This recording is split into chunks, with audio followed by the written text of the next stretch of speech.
Please help me to reach 1,000 subscribers. She laughed at me like I was insignificant in front of her friends. But the moment I pulled my attention away, it was like the weight of everything she'd done finally landed on her. Have you ever been so unseen by someone who once meant everything to you that you started to wonder if you'd imagined it all?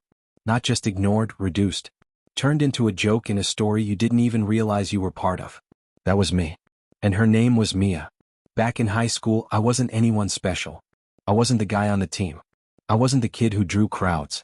I wasn't funny or bold or unforgettable. I was just there. A face people walked past without ever really noticing. But she wasn't like that. To me, she was impossible to miss, loud, alive, glowing in every room she stepped into. Mia had this gravity to her, the kind that pulled people closer without even trying. And for reasons I still don't fully understand, she saw me one day. We sat beside each other in English class.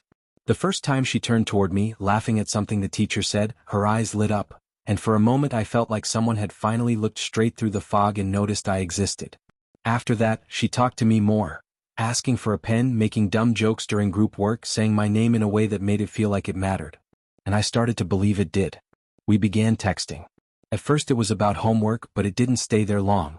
Soon we were staying up late talking about music, the people who annoyed us, the things we wished for. Her dream was to escape our tiny town. Mine, though I never said it out loud, was simply to keep hearing from her. By junior year I was in deep. Everyone else still saw me as the quiet kid, but with her, I felt vivid, like maybe I wasn't just background noise. Then something shifted. At first it was barely noticeable. Shorter replies. Less eye contact. Laughter that felt forced or absent altogether. And then came the moment that still stings when I think about it. I saw her at lunch with her friends. She glanced at me from across the courtyard. I smiled, expecting a wave or at least a nod. Instead, she turned to her group, whispered something, and they all burst out laughing. I knew instantly I was the joke. I can still picture Taylor, the guy who thought being on the football team made him royalty, leaning back with that smug look like mocking me was his lunch break entertainment. The feeling wasn't anger or heartbreak.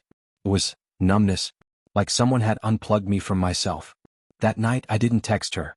And for the first time in over a year, I didn't wait for her message either. She didn't send one. Days passed. I kept my distance. Stopped looking her way. Stopped sitting in the library where we used to talk. I moved through the halls differently. Quieter but sharper. Watching everything. And it hit me how easily I'd let myself be tossed aside. But pain, as strange as it is, shakes you awake. I started working out, not to impress her or anyone else, but because I needed to feel like I could control something. I began reading more, listening to audiobooks, taking cold showers to jolt myself out of that daze. I stopped bending myself for people who didn't care whether I existed. Slowly I changed. By senior year, I'd lost weight, gained muscle, and sharpened my mind. I wasn't trying to be anyone's favorite. I just became someone I actually recognized. I volunteered to speak in class, joined debate, got into photography, and posted my work online. My following grew. Teachers saw the difference. Classmates started greeting me like I'd been there all along. And yes, she noticed. One afternoon after school, I was in the art wing printing photos for a project when Mia walked in. She stood in the doorway pretending she had some reason to be there. Hey, she said. I looked up. Hey. She gave me that old smile, the one that once hit me like a punch to the chest.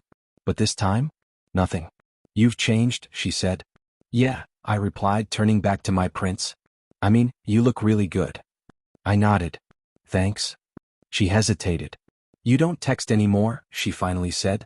You stopped laughing at my jokes, I answered, not looking at her. Made me wonder if they were ever funny. Silence. I wasn't trying to hurt her. I wasn't trying to prove anything. But in that moment I understood something deeply. The version of Mia I had fallen for was the one in late-night messages, the one I built up in my head. The real Mia, the one who laughed when I was vulnerable, she was different. Not vicious. Just careless. I didn't mean to be cold, she said quietly. You weren't cold, I replied. Just thoughtless. She looked away.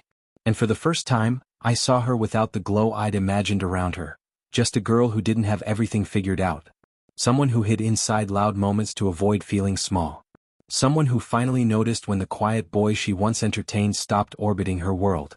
About a week later, I posted a photo from my portfolio.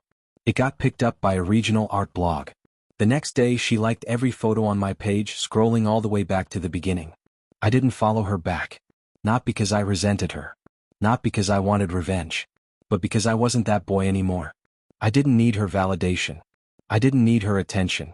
I had outgrown the version of myself that revolved around her. She laughed at me like I was nothing in front of her friends. But when I finally stopped caring, when I took back the power I had handed over, she felt every inch of that distance. And me? I felt free.